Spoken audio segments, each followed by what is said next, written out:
Jonathan Little, welcome to the Indie Hackers Podcast. Hello, thank you for having me. I'm happy to be here today. You've built a poker media empire. You've got online classes, a website, YouTube. How would you describe it? How would you describe what you do and what are all the parts to it? Oh man, there's a lot of parts to it. So it all started a long time ago, about 15 years ago. I just was playing a lot of poker and posting on poker forums, and I learned a lot from other people who discussed poker strategy on these forums, and eventually I became a good, well-respected player on there. So I started giving other people advice, and then me and a few of my friends decided, why don't we make a poker training site? We weren't necessarily trying to make money from it or anything, but we wanted to give back to the community and maybe build something. And well, that's how it started. So we have a poker training site that has been through many iterations. Now it's called pokercoaching.com. I also write books. I have all these books back here. I'm in charge of all those. I work with a publishing company, D&B Poker. I'm in charge of sourcing some of the material that they have, and I do a lot of the editing. So we do that. We have a YouTube channel. We have about 50,000 followers on there. After this, we'll have 100,000, hopefully. We'll see. And I make a lot of content. I have video blogs. The training site has quizzes, interactive webinars. I do a morning show called A Little Coffee, where Monday, Wednesday, Friday, I sit down for about an hour and talk about whatever's on my mind. Usually it's somehow related to poker. And I try to put out lots of content. I want to be everywhere so people can find me, and then inevitably I can help them, and then maybe they'll pay me some money. Yeah, it's pretty insane how much content you put out. I mean, I talk to a lot of people who put out content for a living, and most of them aren't anywhere near that prolific. I'm a member of your pokercoaching.com website. I'm getting emails from you constantly. You're always popping up on YouTube. You've got like several podcasts, all those books you've written. How much time and effort does that take? Are you doing nothing but putting out content all day, every day? It does take a lot of effort. And I think what I do that a lot of other people don't do is I actually sit down and work. I think a lot of content creators kind of hang out, or they spend a lot of time on things that are not necessarily beneficial when it comes to actually putting out a product. Like, for example, writing a book. I have a book called Excelling at No Limit Hold'em that I wrote with roughly 15 other poker players. Basically, I was in charge.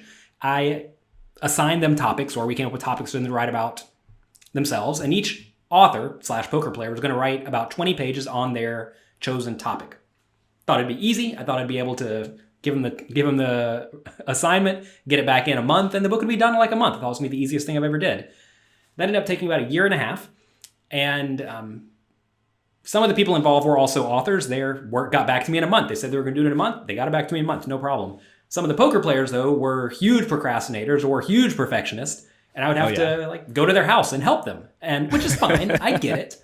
And a lot of people really wanted everything to be 100% perfect. And to be fair, when you're writing a book, you can't go back and change it, and it's kind of memorialized there, and people will read that indefinitely. So I get the idea that you want it to be perfect, but at the same time, at some point, you just have to ship the product and get it out there to the world.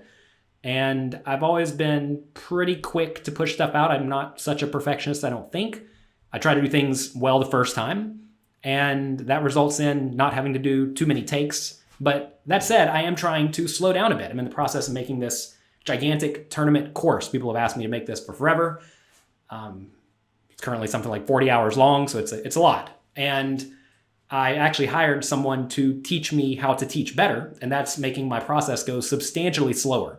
I would have had this thing done in, 50 hours or so. If it takes 40 hours to record, I'll be done in 50 hours, but now it's taking substantially longer, and I think that's probably good. I think when you're putting out sort of like pillar pieces of content that everyone's going to get directed to, you want them to be as good as they possibly can. So if anything, I have to slow myself down a little bit, but that's okay. I don't mind. Yeah, we were talking earlier about this balance between being a perfectionist and quantity. And I always err on the side of perfectionism, and I think it's a flaw. I need to be more prolific. I need to just put things out there instead of sweating it so much, because sometimes that lasts like 5 or 10%. No one notices, no one cares about, and it's better just to get a ton of stuff out and reach people everywhere they are.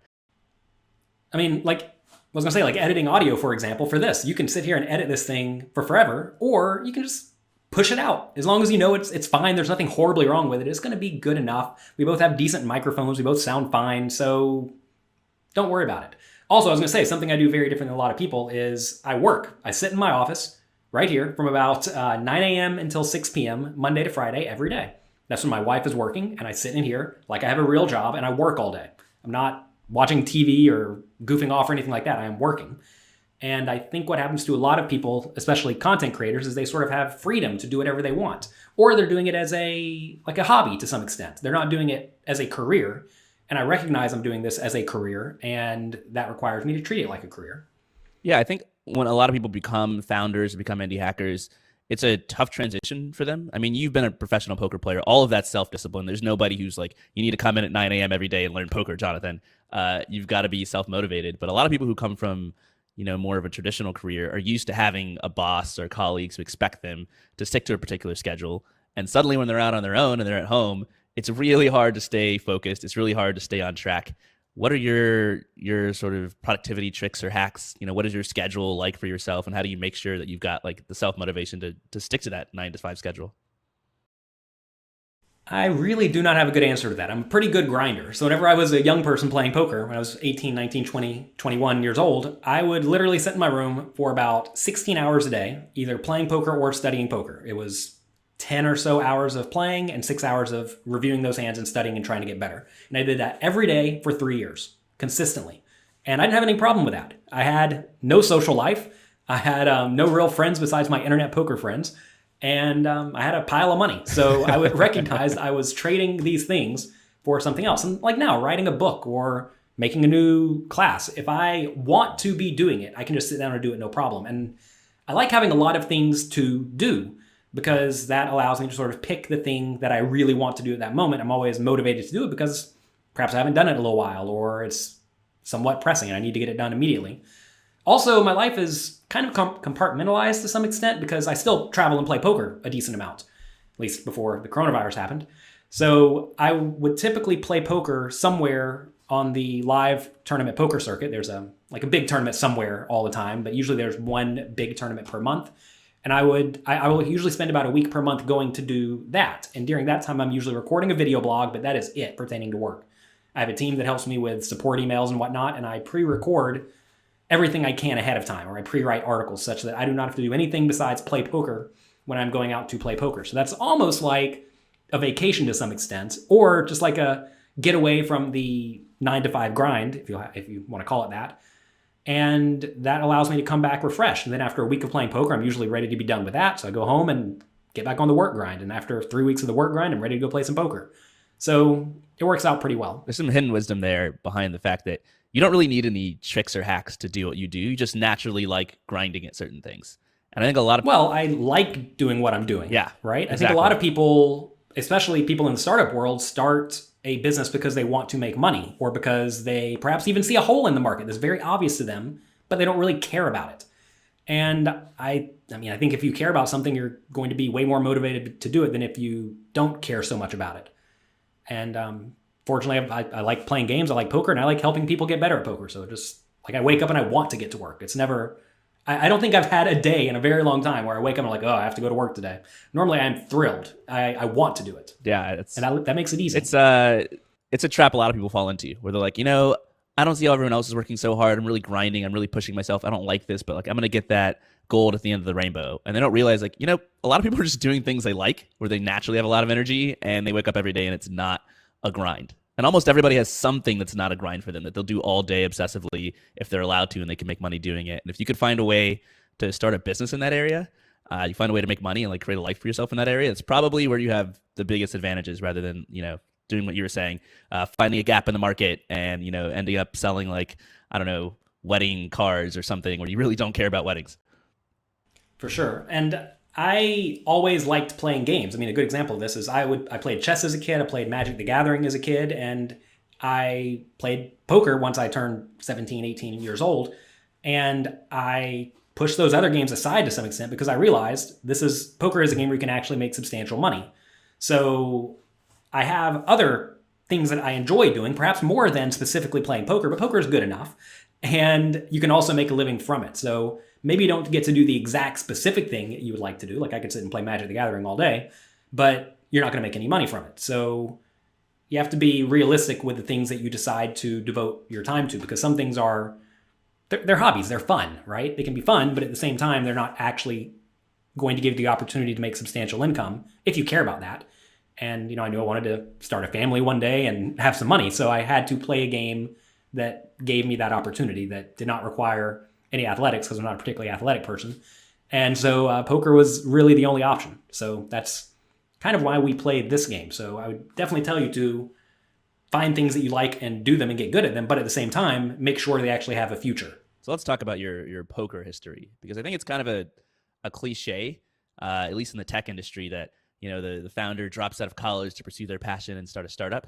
And I've talked to half a dozen people on this podcast who've done that thing, but you actually dropped out of college to play poker, not to start a startup.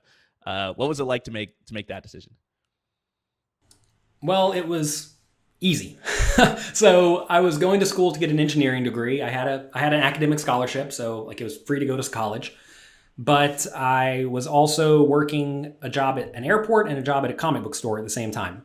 And at this point, I was started to make decent money from playing poker. So I got to where I was making, I don't know, $200 or $300 per hour playing poker online when I was 18 years old. And I was working a $10 an hour job at the airport. And I would purposefully work the graveyard shift because I would go in, I would do the routine work, and then not a whole lot of planes would come in that you'd have to service, like, give them gas or whatever they need. Not a lot of planes came in late at night. So I would usually have like 4 or so hours where not a whole lot was going on. And then I would download Party Poker on the computer and play poker during those 4 hours. And I was really good at one particular form of poker. That's a 9-person tournament, and you can't really leave until the tournament's over. And every once in a while, like once a month, a helicopter would fly in late at night. They would require you to give them gas. And this is sort of like an ambulance helicopter. So you really want to go service the ambulance helicopter because they're going to go try to save someone. And 2 days in a row, I was playing 4 $200 buy-in tournaments, and the helicopter came in, and I had to basically give away that $800 and go fuel the helicopter. So that happened twice in a row. I'm like, okay, this is enough of this. I can't be working this $10 an hour job and grinding high stakes poker at the same time. So that's when I quit that. And then when I quit college, I went in for some class and they gave us a pop quiz and I got a 0. So I got up and I left. And a lot of poker players have an issue telling their parents that they are going to drop out of college to pursue poker. And I'm sure the same thing with startups, right? And I was very fortunate in that I was a very definitively clear winner in the games I was playing, and I had very good records. I had this notebook back then. Now there are programs that keep track of this, but I had like a ledger that basically said how much I won or lost every day, and I had something like, I don't know, a year or a year and a half worth of data that showed basically every month I was making $20,000 or $30,000, kind of like clockwork. And yeah, it was the prime time to play poker. And if you see a lot of people in the poker world who are the best poker players in the world, they're roughly my age, somewhere between like 32 and 38 years old. And most of them started in college or perhaps in high school. And that is when the game was amazingly popular, and that had a big influx of bad players, and we cleaned out the bad players. And we also had a lot of time to devote to it, right? This is why a lot of the older people did not quite get into it, because they were busy working a job or living their life. Whereas a kid in college can kind of do whatever they want, right? And then people younger than me, they were in high school all day. They didn't have time to go play poker. So I was sort of in the right place at the right time. Kind of like if you look at a lot of tech founders, right? They grew up where a computer was located. Back in the day, there weren't very many computers. And if you grew up near the computer, you were way more likely to become someone in tech. So was in the right place at the right time to some extent. I totally forgot your question of where we're going. That's the luck component, I think, of success, right? Where right place, right time. You can't really control where or when you're born, but whenever you see somebody who has this outsized success story, there's always some component that's luck, and a lot of time it's just timing. So you mentioned, in the startup world, you have Bill Gates and Steve Jobs who had access to computers at a time where very few other people did. And a lot of people in their sort of age cohort built these massively successful and influential tech businesses. Poker, same thing. You were kind of in the right place at the right time, and you ended up becoming a professional poker player. I think you've now cashed something like $7 million in tournament winnings, and now you're teaching. How does your tournament winnings as a professional poker player compare to the money that you've won, with your media empire and teaching others how to play poker? Is it winning it if you get it through a media empire? I'm not sure. Made. Well, now I definitely rely more on the business because that is what I'm devoting my time to. Turns out there's a lot of variance in poker, kind of like in startups. If you're investing in startups, I've invested in something like 100 startups at this point, and lots of them go broke, even if they are doing their absolute best. They're smart people doing good work. it's hard to make a successful business, right? And poker tournaments are kind of like that, where 80-ish% of the time you're going to lose, even if you go in there and you play great. So you have to have a very strong mindset where you fly across the world and put down a bunch of money and realize I'm going to lose this 80% of the time. I understand this is going to happen, and I'm not going to be unhappy if it does happen. It's a little bit different than the startup world, though, because you get to devote 2 or 3 days to your tournament, whereas if you're starting a startup, you get to devote 2 or 3 years to it or more before you figure out if it's going to work out or not. So that's, I guess, fortunate for me. But you realize that there is going to be a lot of variance in poker. And to be fair, the last few years, I have not done particularly great in poker. And I think it has to do with just running well at the wrong time. So far, I think since I've been really focusing on the business where I'm only traveling like 1 week a month, I think I've won about 1 tournament per year, which is actually pretty good. If you play 50 tournaments in a year that have 500 people, you're supposed to win 1 in 500, but I've won roughly 1 in 50, which is good. The problem is that they are usually the smaller buy-in games. So whenever you're playing poker tournaments, you can buy in for all sorts of amounts. I usually buy in for between $1,000 and $25,000. So if you win the $1,000 tournaments but lose the $25,000 tournaments, it's not going to work out so well for you. So that's been happening to me the last few years. I've had a bunch of almost deep runs in the big ones, but not quite enough. The way poker tournaments are structured, by the way, is the winner of the tournament will get something like, let's say for simplicity, 25% of the money that was bought in. So if 100 people put in $10,000 each, there's $1 million in the prize pool, which means the winner will get about 250,000, give or take. And then second place will get maybe 150, third will get maybe 100, fourth will get 75. But then ninth will get something like, I don't know, let's say 60. So if you get ninth, you get 60,000. If you win, you get 250,000 or 300,000 or something like that. So there's a big spread in the difference between first and ninth, but really the person in ninth place probably lost 1 or 2 more hands than the person in first place, right?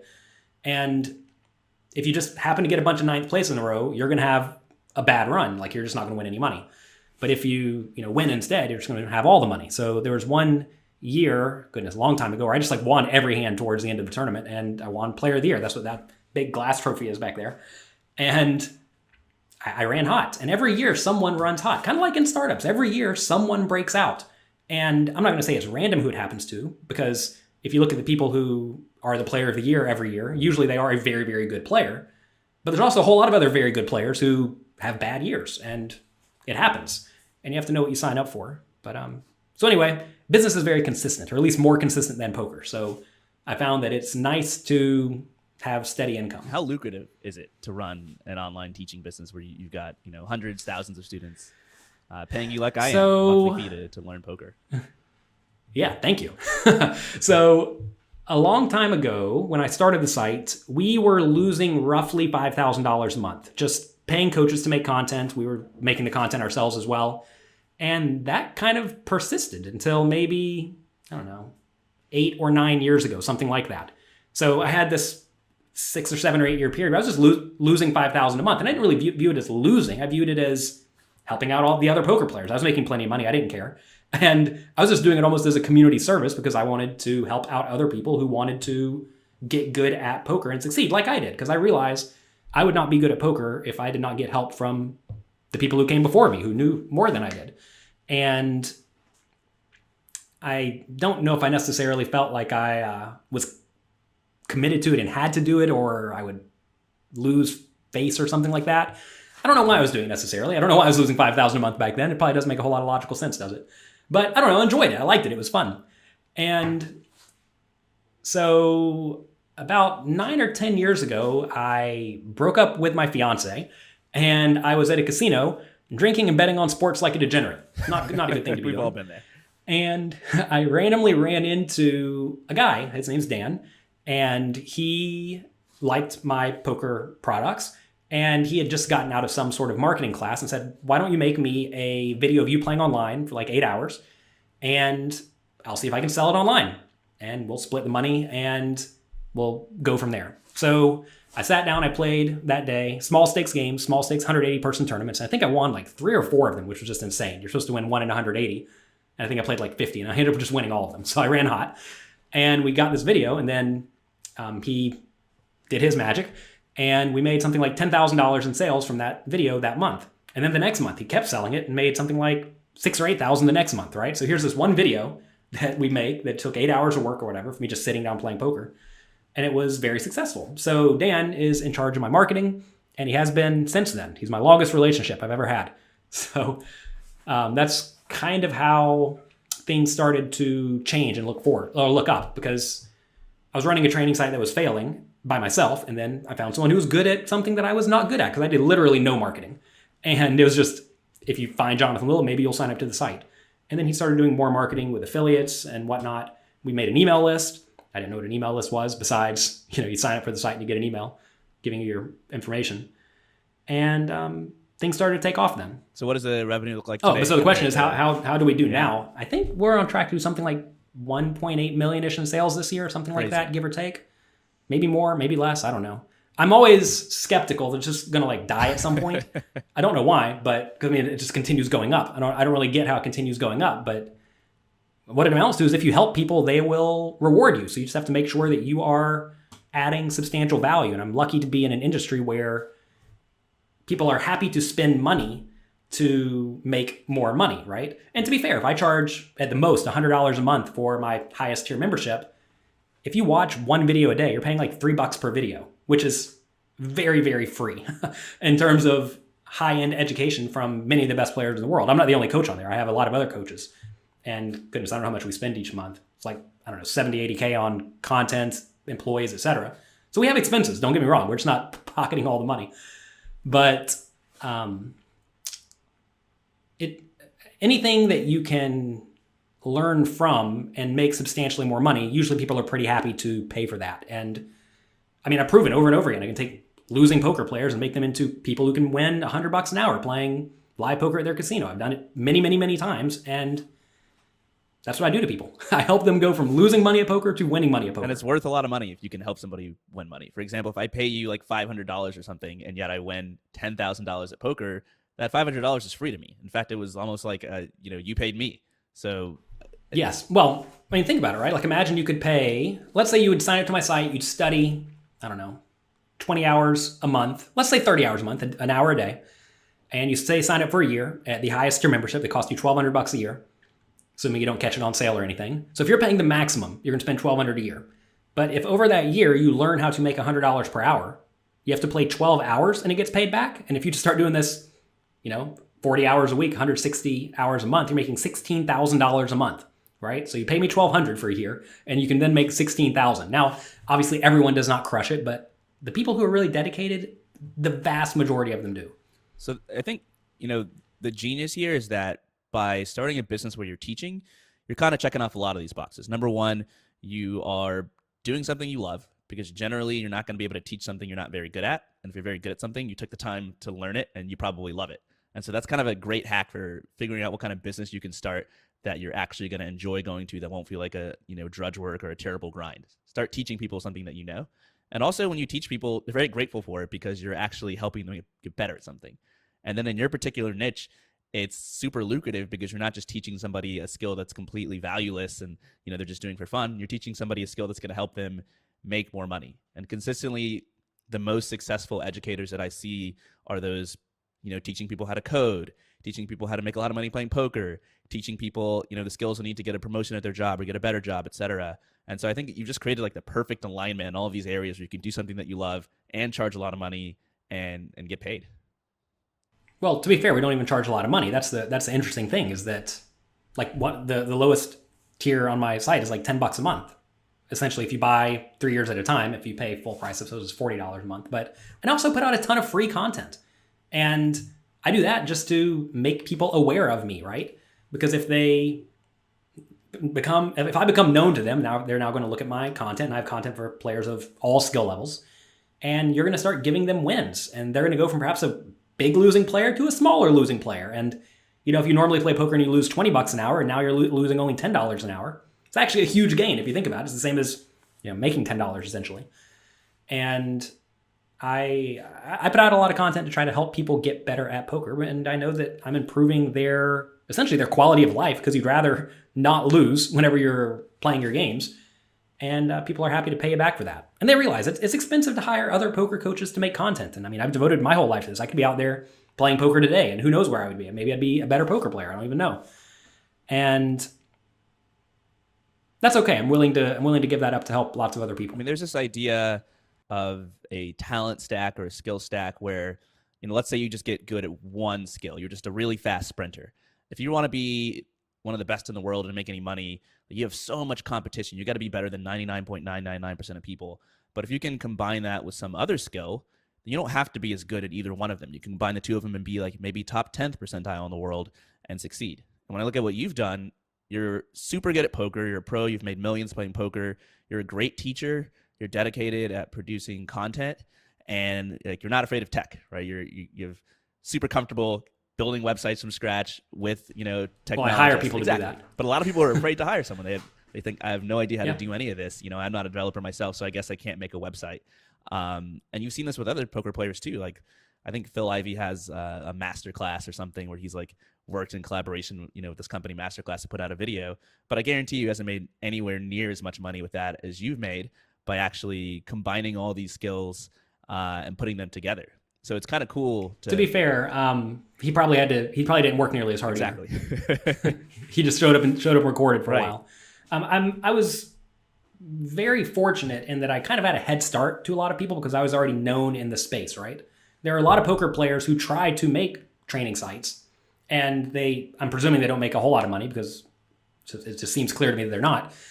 And it's because they were not as well known as I was in the poker world. I'm very fortunate to have an immense amount of authority already just purely based on results, which is kind of different than a lot of things in the tech world unless you've already founded a successful company, right? So if you're a new founder, you're going to have a difficult time becoming known unless you are already an authority in some space. But I was already an authority in the poker space without even knowing what I was doing, just because I was very, very good at poker. And also, there were very few people doing what I was doing in the poker space. There have been a few poker training sites that have come and gone throughout the years.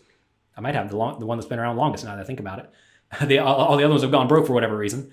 And it's going to sound bad, but most people are just not very good at teaching who also play poker, because a lot of people in the poker space who do make content very often are not necessarily doing it to help as many people as they can. They're doing it to try to give themselves additional credibility, or to sound smart, or to try to sort of like appeal to very, very high level poker players. And if you're only trying to teach very, very high level poker players, or trying to impress people by using terms they don't understand, then you're going to turn off the vast majority of actual poker players, the people who actually need a whole lot of help. Like if I try to teach a world-class player something, I mean, they could probably teach me. I still hire coaches because I know they're better than I am, and that's okay, right? But I am, substantially better than every recreational poker player, and that allows me to provide lots of value to them. And there's a whole lot of recreational poker players, but not a whole lot of very, very, very high-level poker players. So let's get into this. You've gone make sure you're at least targeting some sort of a big market, unless you're going to charge like infinite money for your product. Right. To be fair, there was a book a long time ago in the poker world, and I think they sold it for like $5,000 for a 300-page PDF by one of the best poker players online. And I don't know how many he sold, but I'm sure he sold some. And you write a book, sell it for $5,000, and you sell 30 of them, and I guess you're happy. But we sell our books for normal prices, and you have to sell a whole bunch of them to make any money, but that's okay. Yeah, what is the most lucrative part of what you're doing? Because your YouTube channel is free. I guess you might be able to make money through ads. You've got book sales. You've got no. I purposely have no ads. I do not want ads. I do not want to have a bad viewing experience for the people watching. YouTube is all just. I'm a big fan of not advertising. I don't know, random stuff, toothpaste and deodorant or whatever before you have to watch my content. You don't need to do that. I advertise by promoting my products. I'll say, check out my site, pokercoaching.com, or I will link back to an article that I wrote about a particular thing. I have a bunch of URLs stuck in my head. Like if you want to know about bankroll management, go to jonathanlittlepoker.com/bankroll, right? I know I have these all in my brain index, and when it comes up, I'll throw it out, and somebody will go to that site, they'll check it out, they'll read it, it'll help them, and maybe I get their business. And so essentially I am the product, right? And I want people to see me, not an ad for toothpaste. Right. But yeah, so you don't make a ton of money on books, really. If you sell a physical book, you make roughly $3 as the author per book. Poker books, if they're really good, may sell like 10,000 copies in a year, give or take. I have the best-selling poker books, and I know I make a little bit more than that, but not a ton more. And back in the day, it was thought that this one book sold something like 100,000 copies. That was like the most successful poker book. And that was sort of in the poker heyday. So you're not really making a ton of money from the books. And I realize that. I'm more so making the books just to, again, try to get in front of people, right? Amazon is a big search engine. Right. And I want Jonathan Little stuff to come up when people type in poker into Amazon, because that's another way for people to find me. Same reason we have a podcast, right? That's free. And I do that so if people are on iTunes or Stitcher or Overcast or whatever, they type in poker and maybe they'll find me. And same reason I write articles for physical newspapers and physical magazines and all this stuff, right? Because if I want them to open up their newspaper and see an article about poker and think, oh, that's cool, let me read that. And they see it's by me and maybe they follow me. So a ton of the stuff I do does not actually make money. What makes the money is the membership site, because that's the thing where you can charge $100 per month and you get to keep all of it, right? There's no real expenses. Whereas like with a physical book, the thing costs $20 to print, right? And with the website, I have employees and they get paid very nicely, but that's where most of the money comes from, because it makes sense. It's right. It's a thing with relatively little overhead, and it's quick to iterate on and quick to put out new content. It's a super smart model. Like right here, we're making a video right now. It's going to take us the hour and a half we're making it, and then it's done. It scales to thousands. And I can do this all day, every day. Yeah, I think it's a super smart model as an educator, because like you said, you're just being genuinely helpful. You're not doing this just to make yourself look good. You're doing this to actually figure out what people need help with. And if they see you in all these different channels, they're like, hey, I've seen Jonathan every time I search for poker. I really trust him. He's got good advice. Maybe I should, pay for his training. Because paying for any sort of membership website or education is, you want to know that the person you're going to buy from is reputable, that they're going to be good. It's a pretty big expense. For sure. And I've actually done some things to try to make myself more reputable. And that's often done by collaborating with other people who are also thought to be very reputable. So I just finished up a book that I kind of like that book I wrote with 15 people. I wrote it with 9 other people this time.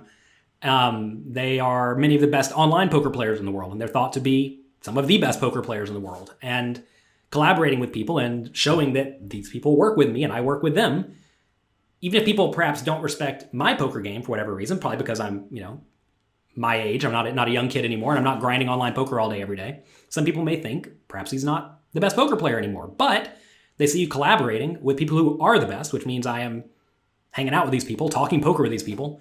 That gives credibility to what I'm doing. And with my poker training side, I've hired people who have equally good or better results than me purposefully, because if I am not a big enough draw to get people to the site, maybe these other people are. That's also super smart. And all these other people have probably spent a lot of time building up their own audiences, and now you kind of have access to their audiences. If somebody wants to read one of their books and they find, a chapter from you in there, then suddenly you're reaching a lot of people you wouldn't have reached otherwise. For sure. And it's kind of like when you have a startup, if you have a board of 5 really well-known people, that's going to give you way more credibility than if you have 5 random people, even if they're not actually even doing a ton, right? To be fair, I'm sure the boards do a lot in a lot of cases, but just being associated with those people make you look competent. So how did you learn to do all this stuff? I think it's fascinating that you've kind of grinded it out with poker. You did what it took to become a professional poker player, and then you've kind of grinded it out with online business, and you figured out how to maximize, your usage of all these different distribution channels and become like a really respected, educator. What would you say are some of the similarities and differences in those processes that, somebody who hasn't done anything like either of those would benefit from knowing? So I do a whole lot of studying as I go, to some extent. I don't know a whole lot, but whatever I need to know, I make a point to sit down and learn it. So there's a book by Tim Ferriss, The 4-Hour Workweek, that got me into the idea of maybe I should try to be more serious about my own business. It's worth mentioning that a lot of people who are poker players, their goal is to become sponsored by a poker site where you play poker. And the problem with that is that these sites don't really operate within America. And the ones that do are usually unlicensed, unregulated, and they could go bankrupt at any point in time. So I don't really want to represent them. So I understood a long time ago that no one is going to give me a deal because I'm an American poker player. And that means if I want to make money from poker besides from actually going to the tournaments and grinding it out and playing, well, I need to figure out a way to do that, right? So that's when I already had the training site for fun, right? And I decided to ramp it up a little bit. So I like the 4-Hour Workweek. There's a podcast called the Smart Passive Income Podcast with Pat Flynn. I've listened to all of those. Those are very good. And those were the two main things. I mean, I made my website, jonathanlopoker.com, myself because I just wanted to see if I could do it. You know, Pat Flynn sort of inspired me to do that. And I had a blog there that I would post, a written blog. I did it every week for about 5 years. I sort of let that go in exchange for really focusing on YouTube. Now we put out 3 or 4 YouTube videos a week, which is easier, more fun, etc. And I don't know. So I try to find people who I can model myself after, who are crushing it, and I try to learn everything I can from them. I listen to a ton of podcasts, even today. I mean, basically all the time when I'm not working. I used to get to listen to more because I'd be traveling to play poker tournaments, and I would listen all the time, and you can grind through a bunch of them. And you listen and you try to learn. I mean, today I listened to a podcast, This Week in Startups, with Jason Calacanis. I like his podcast a lot. Some people hate him, some people love him. I love him. Polarizing figure. He is a polarizing figure. Actually, he told me to read this book, The Lean Startup. Here it is, right by here. Eric Ries. I was going on a trip, and he said, I sent him a message, hey, what book do I need to get? He said, read this book, The Lean Startup. He has a book called Angel. You should get his book, Angel, if you want to invest in companies. Yeah. That's fond of saying he's the world's leading angel investor. Yeah, I worry he may be kind of like Phil Hellmuth and that he just thinks he is. So I'm not entirely sure. There's a poker player, Phil Hellmuth, who has the most World Series of Poker bracelets, kind of like Jason has some of the most unicorn angel investments or whatnot. And you don't know if they're actually good or just lucky. But I played with Phil Hellmuth, and he does some absurd things, then they always seem to work out. So maybe he actually is a genius. To be fair, I love Phil. I've worked with Phil. I helped publish his biography, and he collaborated with me a few times. And I like Jason, too. They're fun. But I learn as I go, right? So I definitely do not know how to do a lot of things. And the things I don't know how to do, I've become very comfortable with outsourcing or hiring someone to do it who knows better than I do. So, you know, you've really, let's say, like, you've dove deep into this tech world. The fact that you're listening to these tech podcasts, you're reading these tech books, you're not kind of just sitting on the outskirts. You're learning from other people. But I think also what you're doing, you don't have that many role models to sort of follow in their footsteps. There aren't that many other big poker coaching websites and people who are really succeeding the way that you are. So who do you look up to? You know, who are you inspired by, and what sort of playbook are you following? And also, like, what's the end goal of all of this? You know, what is pokercoaching.com at its highest potential? What does that look like? These are things I don't really think a whole lot about. I just sit down and do the work. I'm definitely not good at chilling and relaxing and thinking about necessarily what is the end goal, because at the moment I have no desire to quit. Like a lot of people in the tech world want to build something and then sell it and then do something else. I don't really want to sell my company. I do not want investors in my company unless I absolutely love them. I have 0 investors currently. I own 100% of the business. And I'm not trying to quit. I think a lot of people who think in that way kind of want to get out and retire. I don't really want to retire. I'm happy with doing what I'm doing. That said, I mean, the goal is to continue growing. I know some numbers from the biggest training site in the past that is now defunct. We have roughly, 20, 25% as many people as they had at the peak of the poker boom. We're charging more money than they did. They were charging $20 a month. We're charging 100 sometimes. So we're charging more money. So maybe we're making as much money. I'm not sure. But the goal would to be at least as big as they were, and perhaps bigger. I mean, in the ideal world, everyone who plays poker is aware of me, right? And that's just not the case. There are only 3 or 4 household names in the poker world among people who know poker. I mean, I'll still go and I'll sit down at a random $1,000 buy-in tournament, and only half the players will know me, which, I mean, I guess it just shows that there's still room to grow, right? And those are people who are buying in for $1,000. These are not people playing at the kitchen table with their friends. And the people who got famous, at least household name famous from poker, like Phil Hellmuth or Daniel Negreanu or Doyle Brunson, they did very well around 2003 to 2010, and they got a bunch of coverage on ESPN. And I did not have the benefit of that. So I have to try to figure out a way to replicate that in some different manner.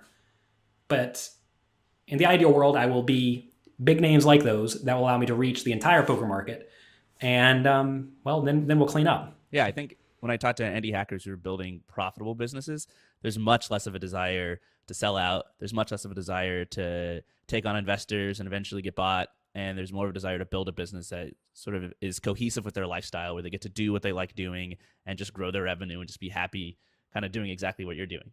So Yeah, I mean, I realize I have a solid lifestyle business, right? I'm never going to make $100 million in revenue from this business just because the market is definitely not that big, right? I recognize that. And that's okay. I don't have a problem with that. So I think I am fully aware of the situation I am in, and I realize that poker is still very popular. I mean, for all I know, in 5 or 10 years, the game could be dead, and then the business is dead. We have to figure out something else. I mean, that's one of the reasons I started looking into angel investing, because I think I have a good temperament for it, because it's kind of like playing poker tournaments where you just fire a lot of bullets and in good situations and hope they work out. Maybe they do, maybe they don't. Try to be helpful as best you can, giving advice whenever the founders need it. And it's something that I could realistically do, right? You always want to have, or at least you want to consider things that you can do after what you're doing in case it just dies or fails or whatever. Some people don't like having a backup plan. I'd rather have a backup plan than not, especially if it has the opportunity to somewhat passively-ish make money. Like now, I invest with Jason Calacanis a ton. And so you find people who are crushing it, learn from them, and with any luck, you'll figure out how to replicate it if you need to. Yeah, I think a buddy of mine, I play in a cash game with him regularly, almost every night since the COVID-19 quarantines started. But he's got a cool business. I got to get him on the podcast. But one of his investors is Jason Calacanis, and I think you're also invested. It's Underground Cellar. He does sort of wine delivery. But his story is fascinating right now because the lockdowns have sort of blown up his business. He's getting a ton more sales just because everybody wants to get wine and you really can't go out and drink anymore. How is it going with poker? Have you seen more people signing up to play poker, to learn how to play poker since quarantine started, or has it been relatively unaffected? It's up a little bit. I did not know how it would go because I did not know if poker was just kind of going to die. I didn't know if everyone's going to move to online poker. That was sort of the big question. So if people just stopped playing poker altogether, the business would have done poorly. But fortunately, most people have just moved their play to online poker. The online poker sites are currently booming like never before. I mean, the games are so soft right now. I used to not play online whenever I was at home because whenever I'm home, it's my work on business time and hang out with my family time. I have a wife and a 1-year-old and a 3-year-old son. And that's what I want to do when I am at home, not sit down and play poker. But eventually I got convinced by one of my coaches on my side. It's like, look, you just have to play on Sundays. Sundays are the big online poker day where basically everyone plays.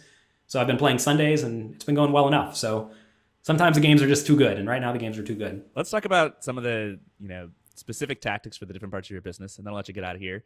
A lot of people are trying to start a business in just one of the many areas that you have your business running in, email or YouTube or courses. Let's talk about YouTube first. What is the biggest thing you've learned about growing a YouTube channel that's successful? I don't know. Show up and make content. I mean, I think really the answer to a lot of these things is show up, do good work, and figure out ways to get in front of people. I mean, some of my content does great. Some of it does not do so well.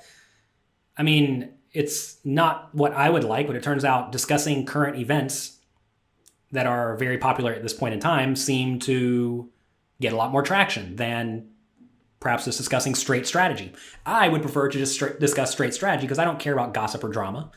But I don't know, 6 months ago or so, someone folded 4 of a kind and they posted about it on the internet, and it was probably a good fold. And I made a video about it and that got tons of views. But like in reality, if you got every time you got 4 of a kind, you just folded it, it would cost you almost no money because you actually never get 4 of a kind, right? So this is an instance that essentially never occurs. You may perhaps should fold 4 of a kind one time in your entire life, maybe one time in 10 lives. And even if you make the call and you lose, it just doesn't matter. There was a straight flush available for those who don't know the poker rules. There was like one hand that would beat you. Usually when you lose to exactly one hand, you should not fold, but the way this hand played out, you went like bet, raise, re-raise, re-raise, re-raise, all in on the river. It's like, okay, guys, a straight flush, right? And so anyway, that video was incredibly popular, but like in my mind as an educator, it added no value because, yeah, you just don't get 4 of a kind. Who cares? Don't fold your 4 of a kind and you'll be fine. Or like it just doesn't matter, right? It's a spot that just doesn't matter, yet the general public likes it. There was a cheating scandal a while back where, I'm not going to go into it. Anyway, it was it's a little bit too intricate to discuss here. Yeah, there's a guy, Mike Postle, who was somehow cheating, and I had the lawyer who was the lawyer for the plaintiffs who were trying to get their money back. I interviewed him two or three times, and he's my lawyer as well, so it's convenient. And those were very popular as well. But it's all drama to some extent, right? And I don't really care about drama, but there are a few very popular poker YouTube channels that are very heavily current events based, and they do well. So that's something I should probably do more, but I just don't want to, so I don't really. I'm always on the lookout for things like folding four of a kind. I guess I can take that from a educational spin. Like, hey, it doesn't really matter. So anyway, you want to do things that people are talking about, that people care about. If anything, try to piggyback off of other things that are popular. I mean, it's going to sound bad. There's this poker YouTube personality. I guess he's kind of out of it now, but one of his marketing tactics was to find people who were successful and then try to drag them down, try to berate them, try to belittle them. And people would latch onto that because maybe they don't like that person, right? As well. So you find someone bashing someone you also don't like, maybe you become popular. No one's going to like you who's actually in the know, but random haters will, and maybe that's a way to build an audience. I would never do that, but there are all sorts of marketing tactics. But in general, find the content people want to consume and then give it to them with your unique spin. So YouTube, consistency, and giving the YouTube audience a little bit of drama and current events. What about a podcast? Gosh, I guess. What's helped you grow your podcast? So the podcast has gone through many iterations. For the long time, it was just a show called Weekly Poker Hand, where every week I would sit down and I'd talk about a poker hand until I was done talking about it, usually 10 or 15 minutes. And that was fine and good. Usually I'll just sit down and record 10 of them in a day or 15 of them in a day and be done for 2 months or 3 months. And I would not say that's immensely popular, but now that's also YouTube content. And when I'm making it, I'm mindful that this is going to go into audio as well. So I'll read out the cards on the board and the cards in my hand. I don't assume that the person listening can hear it, right? Like this. This could easily be on YouTube. This could easily be on iTunes, right? It can be on both, right? So now most of the stuff that goes to the podcast is just YouTube content that also makes sense for audio. And I don't even know how that does. I don't even check it. It does get some downloads. I'm not highly focusing on that. Really, again, the goal is just to be in that search engine on iTunes search engine or other podcast search engines. And I'm not going hard on that, but it's fine enough. YouTube is really where we've been going hard in terms of actually making good dedicated content for that platform. What about? Because that's where a lot of people are. Turns out that's where I have the most followers, and it's massive. Yeah, I mean, it really is. So you might as well go where all the people are. Google for advice on a particular poker hand.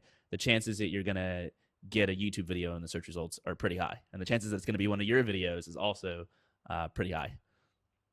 Yeah. So for my poker training site, every 2 weeks I have a group of students who they'll get on. They'll ask me questions, but before that, I'll present 30 minutes on a topic. They request the topics. It needs to be a topic that has never been requested before, and I record all these videos. And I have classes on the site. And we have, 100 or 200 of these things where they're all the common questions about poker. I've sat down and I've discussed it with, good thinking poker players for 30 minutes. So we have the answer to every reasonable poker question you're going to ask on the site. It's almost like an encyclopedia where, what do I do in this scenario? Or how do I play this hand? Or how do I manage my bankroll? Or whatever. Anything you want answered, I have that at my site purposely, right? So that you don't really need to go anywhere else to try to find information. But so YouTube's big. Last one of these. What's the biggest thing you've learned about building sort of your own website where you're teaching people and selling courses and selling memberships? Show up and do the work again. I know it's the same answer, but you really do have to show up and do the work. A lot of people want to work some and then just forget about it and be done. They want to make a course, which is fine and good. There are people out there who have made 6 hours of content and they call it a course and they sell it for $1,500. And there's nothing wrong with that. You're allowed to make whatever you want. It can be high level, low level, any price. But I think you're going to, that's almost like a side hobby, right? Where you're going to sit down, you're going to make this thing, you're going to sell it. Some of these, the poker players who do this, they put a substantial amount of money behind marketing. I see them advertising all the time, so I know they're spending money, or at least maybe I'm exactly the person they would try to advertise to, high level poker players, I'm not sure. But that's the way a lot of people do a lot of things. They sit down, they make this project, they finish the project, and they're done. There's courses on poker that cost $1,500 or $2,000 online. They were made 3 or 4 years ago. They're kind of out of date. And I'm sure some people are still buying it because of their marketing efforts, but it's not even high level, cutting edge material, which again, it's fine. You can sell whatever you want. I have no problem with that. It's still good content. And if they put substantially more effort into it, I think they would have a substantially better product. But at the same time, that's probably not what they want to be doing. They want to be playing poker. They like playing poker. They just want to do something on the side to bring in some side income, and now they're done. But the way I do it is definitely a full-time job, more than a full-time job. And it's hard work, but I don't mind the work. I like the work. Well, listen, Jonathan. Try to like the work. That's the answer. If you like the work, you can do it indefinitely. It's pretty obvious that you like what you're doing. It's pretty obvious from watching your videos, listening to your lessons on your website that you like what you're doing, and it's had an effect. It's made me a lot of money. It's made, I'm sure, a lot of people a lot of money. Thanks a ton for coming on the show. Yeah, go take all of Jeff's money in the poker game. I have been. Thanks a lot for coming on the show. Most of the people listening to this are sort of fledgling or aspiring indie hackers. They don't necessarily have an idea they want to work on, or if they have, they've just gotten started and they haven't really put in the work and grinded it out. What would you leave them with? What's a word of advice to help them get started and build up some confidence? I mean, if you don't know what you want to do yet, try a lot of things, right? Like in terms of games, like if I wanted to play games, I should try a lot of games. And we're not considering money at this point, but like imagine, like poker would not be the game that I would play because I've tried a lot of games. There are a lot of games that are, in my mind, better than poker, but they're not played for money. They're not as popular for whatever reason. Maybe I like the game a lot, but other people don't, and that's okay. So you want to ask really, like, what are you really trying to accomplish here? Like if your goal is to make money, then you must get in a big market to some extent, right? Or at least you have to be able to design something that adds immense value that is irreplaceable for corporations, and because they're the ones who can pay a ton of money for things. So you want to figure out what you're actually trying to accomplish. I think a lot of people just kind of piddle around and they inevitably don't actually really focus on figuring out what they want out of life and what they want out of business and what they want out of, well, everything they are spending their time on. And also just don't waste time. A lot of people waste their time by watching nonsense on TV or by playing games, or perhaps just even like studying a lot, learning a lot, right? Like I listen to a ton of podcasts. I'm sure I could have been doing other things during those periods of time that would maybe even be more useful. I'm not sure. Those things have certainly helped me, but maybe I should have been reading more books, or maybe I should have been actively talking to people more. I'm not sure. But try to use your time wisely. A lot of people squander a lot of their time, and spend your time actively working towards whatever it is you're trying to accomplish. But sit down and figure out what you're actually trying to accomplish. It's tough, and it's tough to know like exactly who I'm even talking to here, though, because if you have literally nothing going on right now and you want to have a company that's doing, I don't know, $100 million in revenue, like I don't know where to tell you to start. I have no other ideas besides exactly a poker training site. If my poker training site died today, I would be in a mess. So hopefully that doesn't happen. And if you have any good ideas, let me know. All right. Be deliberate about your goals, and then be deliberate about how you spend your time trying to reach those goals. Jonathan Little, thank you so much for coming on the show. Do the work. Thanks for having me. Can you let listeners know where they can go to find you online, find what you're selling, and find your advice? My training site is pokercoaching.com. If you're new to poker, go to pokercoaching.com/fundamentals. There we have a fundamentals course. You can get the first few parts completely for free. You can sign up to the site and get access to a trial of the site completely for free. I have a Twitter @Jonathan Little, just my name. YouTube is youtube.com/pokercoaching. Yeah, those are the main channels. All right, Jonathan. Thanks again. Thanks for having me.